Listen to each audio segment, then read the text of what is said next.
Welcome to Your Legacy Stories podcast. Your host, Natalie McQueen, helps people from all walks of life to create, live, and preserve their legacy for future generations to enjoy. Natalie became a legacy designer after a near-death experience that made her completely reevaluate the legacy she was leaving in this world. She is also a book publisher who has guided over 500 authors to become international bestsellers. Natalie's mission is to help you craft the legacy you deserve, encourage you to live it to the fullest, and then preserve it for future generations to enjoy. On this show, her guests share moments of purpose, gratitude, wisdom and tradition, and of course, their legacy stories. Well, hello, everyone. This is Natalie McQueen with Your Legacy Stories podcast. And today we have a few veterans that we are going to celebrate. And our first veteran is Mr. Buddy Thornton. So thank you, Buddy, for joining me on this special day. And why don't you introduce yourself? And then I'm going to ask some veteran questions. Okay, well, I'm Dr. Buddy Thornton. I live in Santan Valley, which is a suburb of Phoenix, Arizona. I was a Navy veteran from the Vietnam War era. Both of my older brothers were also in the Navy, and we obviously served in a very difficult time, but it actually made us who we are. I joined because I wanted to get the GI Bill and didn't realize that it would actually be the most impactful part of my life. So here I am. Wow. Well, tell everyone what you do today. Well, I'm the founder of Past and Knowing Academy. We build corporate training programs. We also have an online platform that we're building out. I am the founder of Fighters for Hope. We address mental health issues and suicide ideation. I brand it personally as the positive social change agent. I've been on over 200 podcasts in the education space with impact of educational leadership, addressing issues that I find in my mediation work with parents and teens, because the family is impacted by the education space probably more than any other dynamic. And I own a mediation company, so that kind of rounds me out. Sounds like you're bored to death. You're a busy guy. So share with me a moment of your service that profoundly shaped who you are today. I joined when I was only 17. I didn't even finish high school because I knew my parents were never going to pay for me to go to college. So was I very worldly? No. Did I have any experience? Oh, heck no. I was about as wet behind the ears as you could possibly get being in the military. And my first duty station, I was taking care of the people who needed medical assistance on the sick officers' quarters. And we had a gentleman on the ward that was a colonel from the Marine Corps, and his name was Colonel Cutler, and he was unfortunately dying from pancreatic cancer. And so there was no hospice back in those days, so we were his hospice. And a couple of the other corpsmen and I were talking to each other while we were taking care of someone across the way. And all of a sudden I noticed Colonel Cutler trying to get out of his bed, which was absolutely a no-no. And we dashed over to help him. And he was like, "If I ever see any of you even come close to disrespecting a patient who can't take care of themselves, I will come back from my grave and I will haunt you." Oh my God. And I was like, "Oh, what did I do wrong?" And I took the time to let him tell me exactly what I did wrong. And sadly, he passed away a couple of weeks later. And I was invited to be actually in on his autopsy. And the medical examiner who was doing the autopsy, he asked me, "Well, were you taking care of Colonel Cutler?" And I said, "Yeah, I took care of him." And he actually gave me some very, very important words of wisdom. And that is that whether someone can actually be cognizant of you being there or not, your desire and ability to show them dignity and respect, even if they are not aware, is what makes you a person. Yeah. So you Wow. have to watch what you do and how you treat people, even if they're not even aware that you're in the room. And Wow. that one lesson impacted my entire life. I would say so. And how many times have you seen that in, in settings or on TV or whatever, they walk in and um, just do whatever they do and don't even acknowledge the patient because they're not, they're in a coma or whatever. You Oh, know, wow. in the world that we're in, and of course, I got my doctorate in behaviorism, for lack of a better way of saying it. And the biggest problem we have is social policing and lack of bedside manner decorum. We Mhm. we think that we are the most important thing in the room. We do not treat the person who is the reason we're in the room as the reason and the most important reason we're in the room. If the Right. patient wasn't there, would we even be there? No. You know, Yeah, if we reversed places, would we want them to treat us the way we're treating them? That's always the exactly. first paramount question. Yes. Yeah, that's awesome.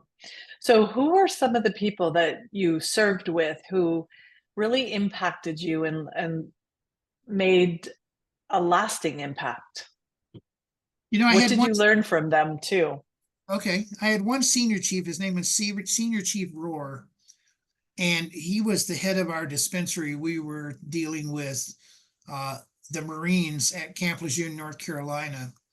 And this was right at the end of Vietnam. And we were taking care of the guys who were coming back and getting their discharge physicals. And so we had thousands of Marines coming through our building every day. Mm. And Senior Chief Rohr was very, very strong-willed. And as an E8, his job was to make sure we did our damn job, period. Don't mind the Mhm. language. And he was always the father you needed, but he was also the control, the rigor, the demand that you also needed to function within the military in a very high-paced environment. Well, I had a 24-hour duty, and my wife was 8 months pregnant, and he allowed her to come onto the base and be with me for the 24-hour duty because he didn't want her to go into labor 20 miles away where we Mhm. lived, not have Right. a way to get to the hospital. And so little did I know, during the night, she decided she was going to go on a little cleaning spree. And she went in his office and she cleaned everything. And that included his coffee pot. Now, if you know anything about the military, they season their coffee pots. They like their flavor the way it is. You don't clean a coffee pot. Oh. And the next morning, Senior Chief Rohr came through and he said, "Good morning, Thornton," as he walked past. And I'm like, "Good morning, Senior Chief." And he got into his office and I heard, "What the bleep, bleep, bleep." And I'm like, "Oh," and I looked at my wife and I said, "What did you do?" And she said, "Well, I cleaned his office." Big smile. And I was like, "Oh my God." And he comes stomping down the hallway and he's just boiling mad. And he reaches the door and he sees my wife and he goes, and he composes himself and he says, "Good morning, Mrs. Thornton. Did you happen to be doing a little cleaning last night?" She said, "Yes, yes, Senior Chief Rohr. I thought I would help my husband since I had to be here anyways." And he says, "I really appreciate all the effort you put into last night." And then he turned and he's walking down the hallway. Damn, bleep, bleep, bleep, bleep, bleep. But the impact he had was, you can be expressive, but you need to read the room and understand the scene. He Right. was going to chew me out for something that I had no control over and did not do. Right. Wise enough to understand that I didn't tell my wife to clean his coffee pot, and she didn't ask. So Right. he taught me a very important lesson. Never blame someone for the actions of another person. Oh, yeah. That was a lesson that carried through for me. And as you know, since I work with you, I don't have blame, shame, or judge. That's not part of my Right. vocabulary. You have to understand the backstory and the whole story before you have any way to place anyone anywhere in your mind. And so, Mm. was that impactful? Absolutely. I owe Senior Chief Rohr for that lesson. It's a lesson I'll never forget. And by the way, That's a good one. that was in 1975. So that was 49 years ago. Jeez. That was a good lesson. That was a funny story. And knowing your wife, I think it's even more funny. So, what part of your legacy do you hope that will be remembered by your family and your community?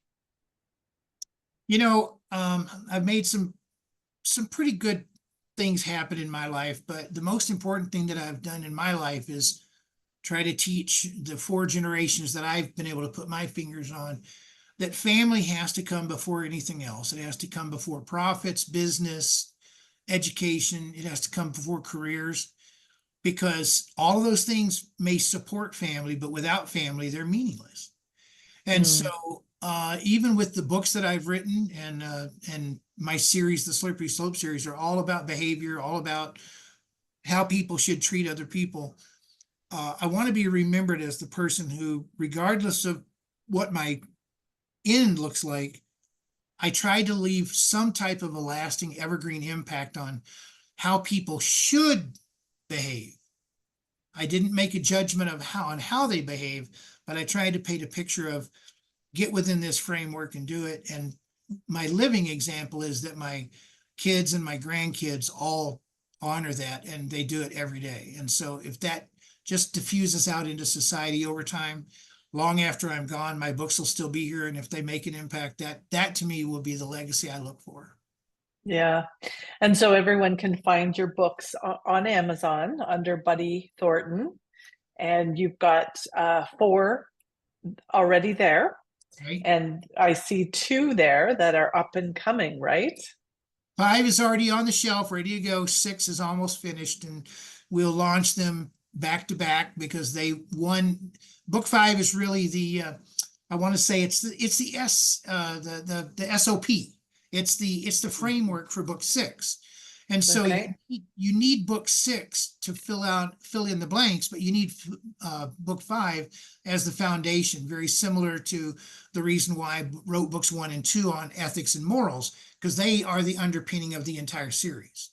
Right. Yep. So let's ask a couple legacy questions. Can you tell us about someone that was very significant and had an impact on your life? And it doesn't have to be necessarily like we had a question like that with your service, but we're talking in life.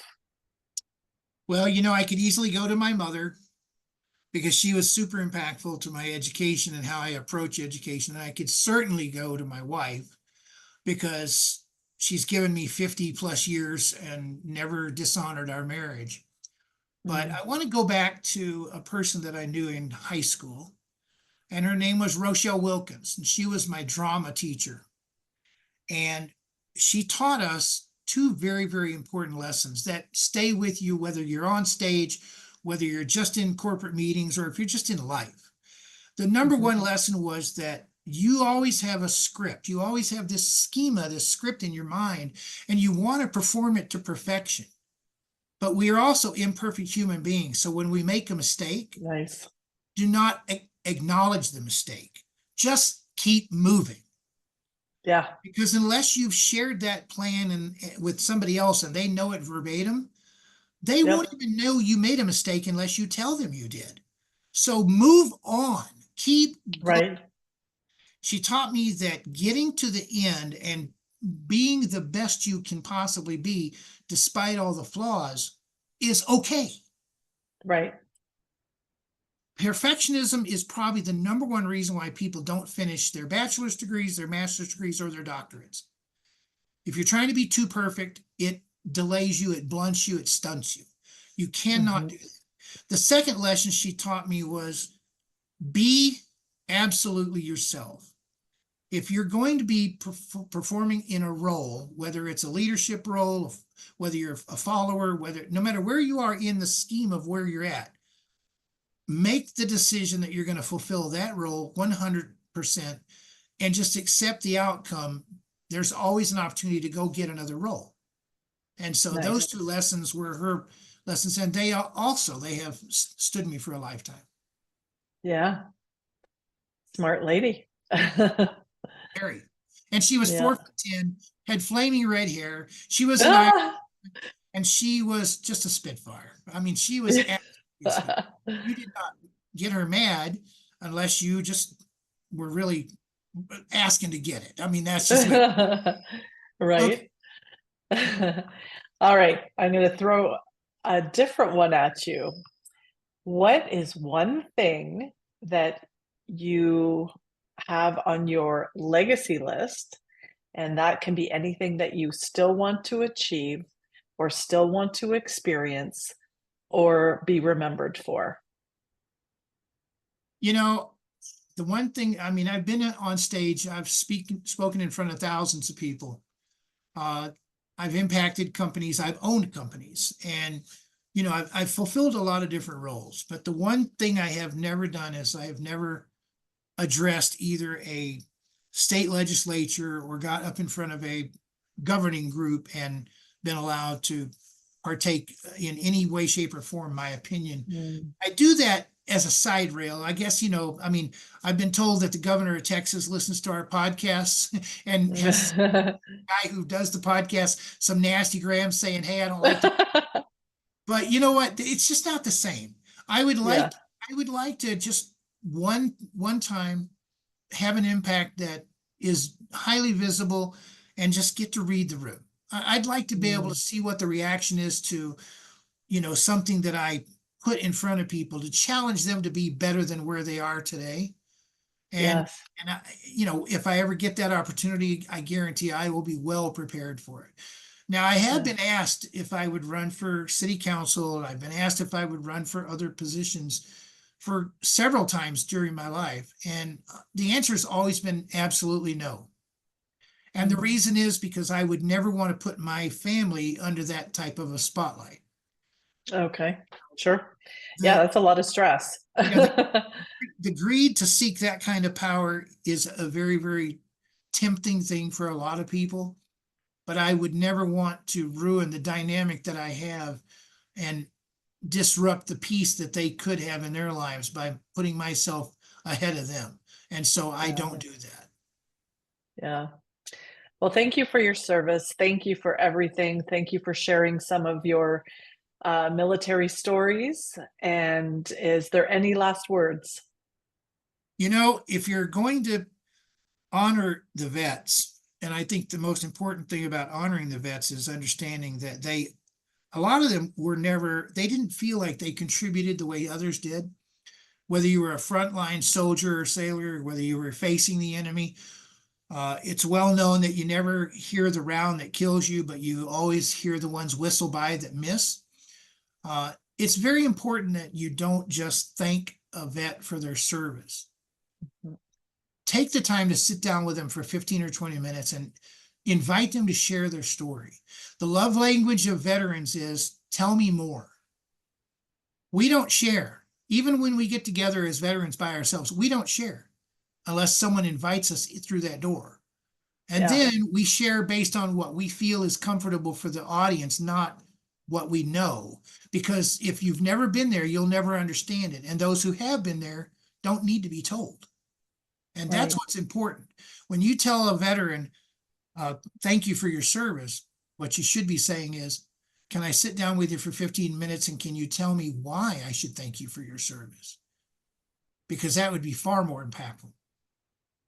And as you know, I heard you speak on Friday and say that, and that's what inspired this. I thought that is the perfect thing. This is part of your legacy. This is part of your life experiences that has made you who you are today, and you're still making an impact on the people around. So thank you so much. And I will put all your contact information in the notes below, and people reach out and ask Buddy about some of his stories.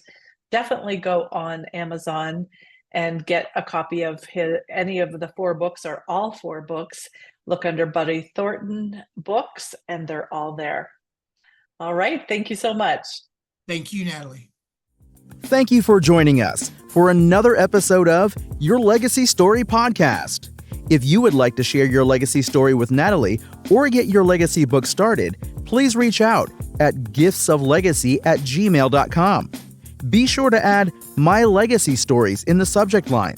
We would love to help you share your legacy message out to the world. Natalie would like to invite you to join our private Facebook group, Create Your Legacy Life. She shares tips on book publishing, ways to create and leave your legacy, and she interviews the most amazing legacy creators, sharing their moments of purpose, gratitude, wisdom, and tradition, and of course, their legacy stories. See you next week.